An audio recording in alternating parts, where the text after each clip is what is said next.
அடுத்து காந்தியினுடைய போராட்டங்களை பற்றி பார்க்க போகிறோம். காந்தியினுடைய போராட்டங்கள், காந்தி இந்தியாவுக்கு வந்தோன்னே ஃபஸ்ட்டு போராட்டம் அப்படிங்கிறது சம்ரான் சத்தியாகிரகம் 1917 நடக்கு.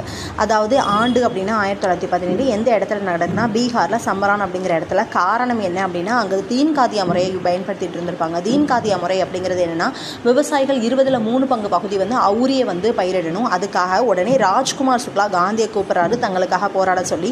அந்த போராட்டத்தில் காந்திக்கு ஹெல்ப் பண்ணுறது யாருன்னா ராஜேந்திர பிரசாத்தும் ஃப்ரெச் கிஷோர் பிரசாத் அப்படிங்கிறவங்க. இதில் காந்தி வெற்றி அடைகிறாரு.